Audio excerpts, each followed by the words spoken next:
Pemirsa, Pengadilan Negeri Jakarta Selatan menolak gugatan pra-peradilan Sekjen PDIP Hasto Kristianto. Dengan demikian, status tersangka Hasto Kristianto tetap berlaku. Pra-peradilan nomor 5. Dalam sidang terkait penetapan tersangka Hasto sebagai tersangka korupsi dan perintangan penyidikan buron Harun Masiku, Hakim Tunggal Juyamto memutuskan menolak pengajuan pra-peradilan tersebut. Juyamto menyebut permohonan pra-peradilan yang diajukan Hasto Kristianto ditolak untuk seluruhnya, sehingga status tersangka Hasto dinyatakan sah. Sidang gugatan Hasto melawan KPK telah bergulir sejak Rabu 5 Februari 2025. Dalam gugatannya, kubu Hasto menyatakan penetapan tersangka korupsi tidak sah. Sidang perkara berdasarkan tentang sah tidaknya dua surat perintah penyidikan atau sah tidaknya penetapan tersangka dalam satu permohonan haruslah dinyatakan tidak memenuhi syarat formil permohonan pra-peradilan. Maka terhadap eksepsi termohon A2 tersebut beralasan hukum dan patut dikabulkan. Menimbang bahwa berdasarkan berbagai pertimbangan hukum sebagaimana di atas, hakim berpendapat bahwa oleh karena eksepsi pada A2 dikabulkan, maka terhadap eksepsi termohon yang lain dan selebihnya tidak perlu dipertimbangkan dan diberi penilaian hukum. Menimbang oleh karena eksepsi termohon dikabulkan, maka terhadap pokok perkara ini tidak perlu dipertimbangkan dan diberi penilaian hukum lagi. Sehingga dengan demikian, hakim berpendapat bahwa permohonan pra-peradilan dari pemohon adalah dinyatakan tidak dapat diterima. Menimbang oleh karena permohonan pra-peradilan pemohon dinyatakan tidak dapat diterima, maka pemohon dibebani untuk membayar biaya perkara yang timbul dalam permohonan ini.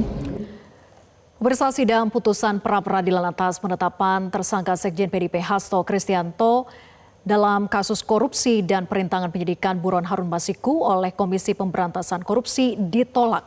Maka status tersangka Hasto Kristianto tetap berlaku. Kita akan membahasnya bersama dengan Patra M. Zen, kuasa hukum Hasto Kristianto yang nanti akan bergabung. Dan yang sudah bergabung adalah Boyamin Saiman, koordinator MAKI. Selamat malam, Mas Boyamin. Selamat malam, masih siang ini dari Belanda, tempat lahirnya KUHP, yang sebentar lagi akan mati. Kasih. Oh, baik. Baik, Mas Boyamin, terima kasih menyempatkan waktu untuk bergabung. Mas Boyamin, pra-peradilan ditolak, di mana hakim berpendapat bahwa permohonan pemohon Hasto Kristianto itu harusnya diajukan dalam dua permohonan pra-peradilan yang terpisah, gitu. Karena ada dua sprindik, itu dugaan kasus suap dan juga satunya lagi dalam perintangan penyidikan. Nah, apakah memang seharusnya tim kuasa hukum mengajukan dalam dua permohonan terpisah ini? Ya betul, kalau tadi kan tidak diterima, bukan ditolak, istilahnya begitu. Karena apa? Ya itu tadi dua perkara digabung, dua sprindik dan dua penetapan tersangka digabung. Itu memang tidak boleh. Misalnya ini istilahnya gugatan gaduh-gaduh itu nggak boleh di pengadilan. Harus fokus yang mana. Misalnya ini aku berhutang pada Vera bulan Januari 10 juta, terus Februari berhutang 20 juta. Terus saya tidak membayar. Bulan April kemudian Vera menggugat saya dua-duanya. Itu nggak boleh, harus satu-satu. Meskipun didaftarkan secara bersamaan, disidangkan hari yang sama boleh. Tapi memang dua perkara ya. Ini masih kulit sebenarnya dan Hasto bisa mengajukan gugatan lagi dengan masing-masing dipisah misalnya gitu. Tapi ya terserah. Tapi bagi KPK juga langkah berikutnya adalah ya segera melakukan upaya-upaya berikutnya, yaitu membawa segera ke pengadilan. Karena toh pra-peradilan sudah dilalui, berarti penetapan tersangka sampai saat ini masih sah dan kemudian bisa dilakukan upaya paksa berikutnya, itu misalnya penahanan dan dibawa ke pengadilan. Supaya apa?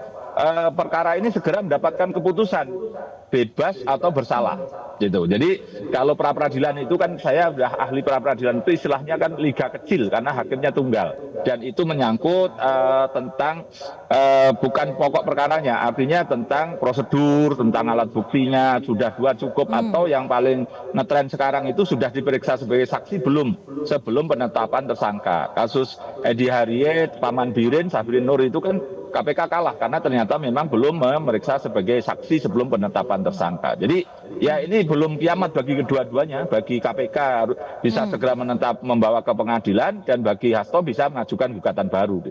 Itu Vera. Oke.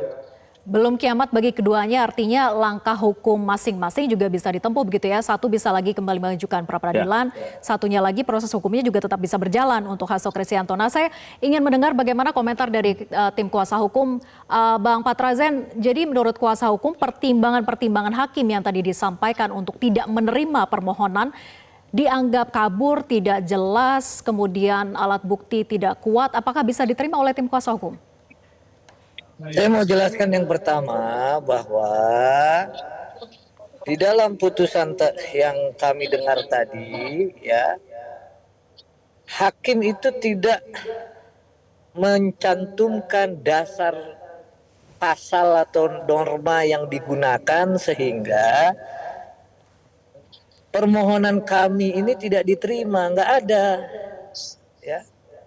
Karena kalau kita lihat di dalam hukum acara dan di dalam ketentuan perundang-undangan yang berlaku, itu tidak ada larangan menggabungkan permohonan yang objeknya sama surat penetapan.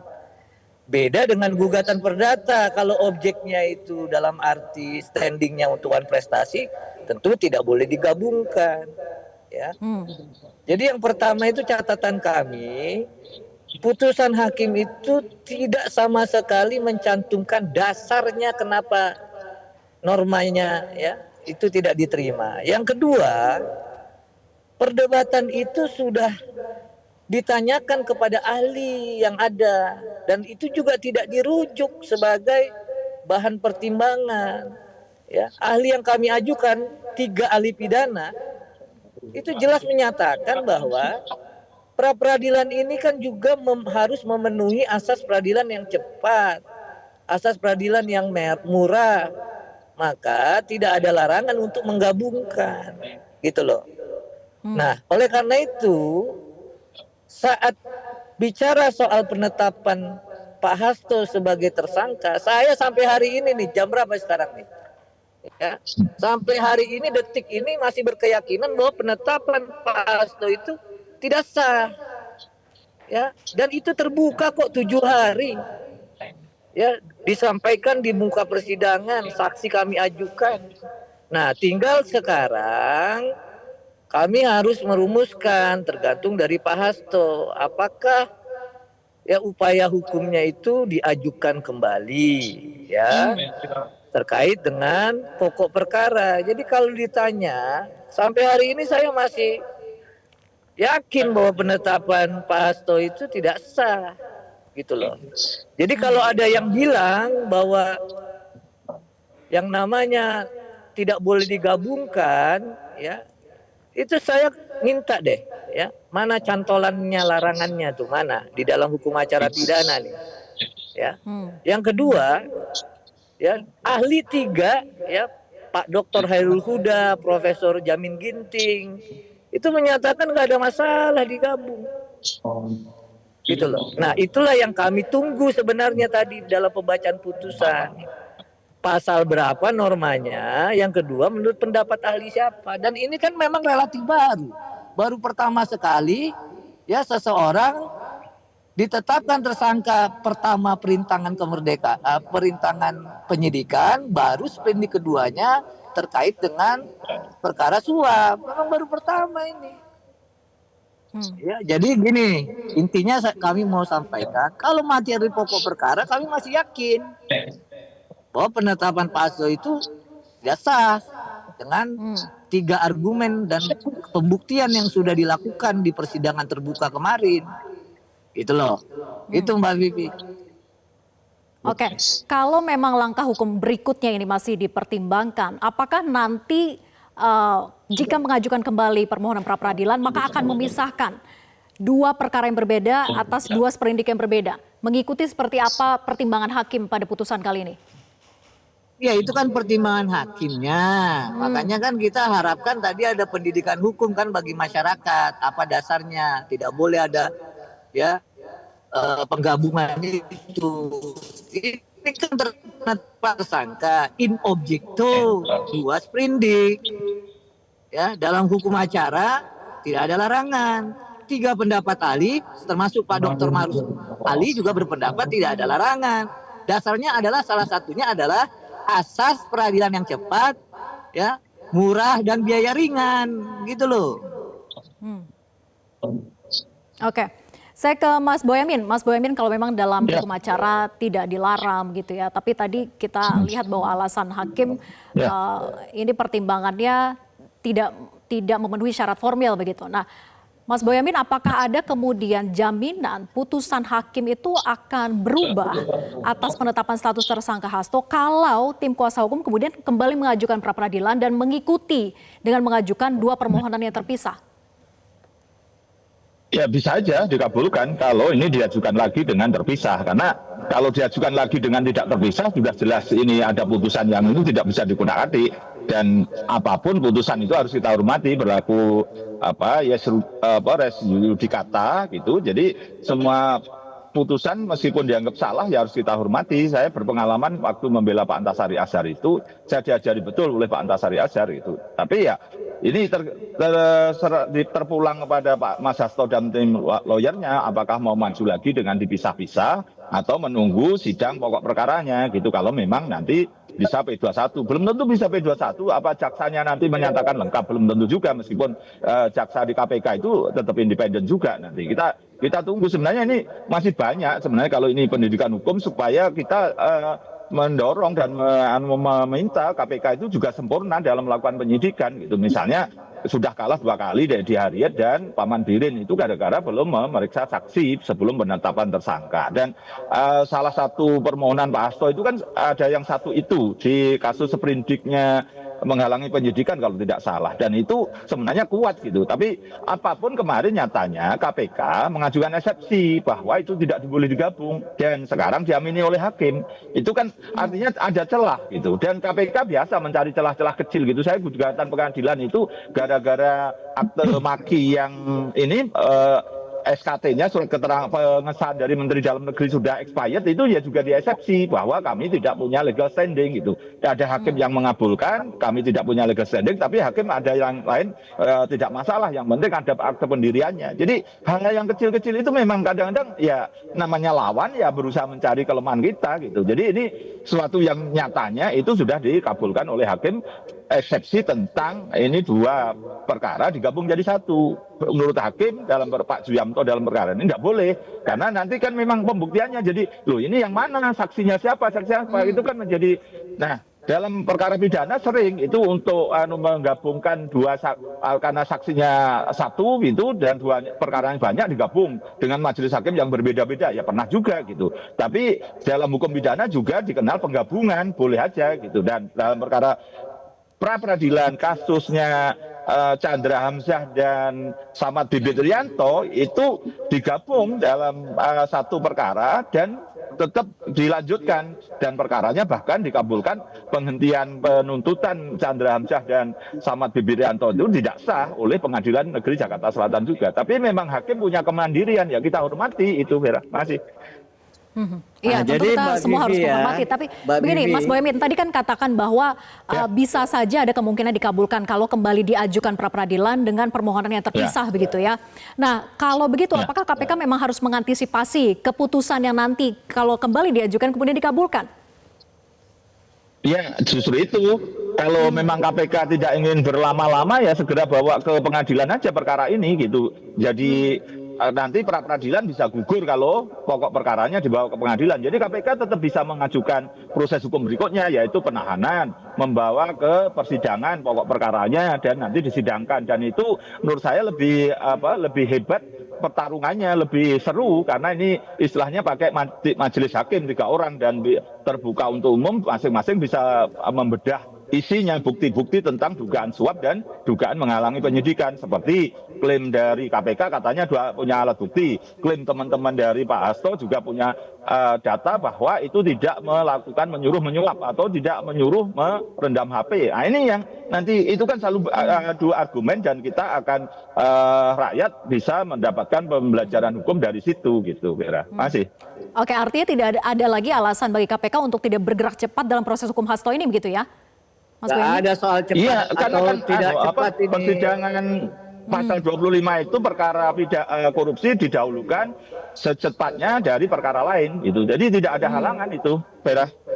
Oke, kalau begitu Bang Patra, apakah nanti tim kuasa hukum akan lebih berpikir bahwa ya sudah kita adu pembuktian saja di peradilan, biarkan ini proses hukumnya berjalan gitu ya, kemudian nanti dibuktikan saja apakah memang Hasto Kristianto bersalah atau tidak dari tuduhan yang diduga oleh KPK?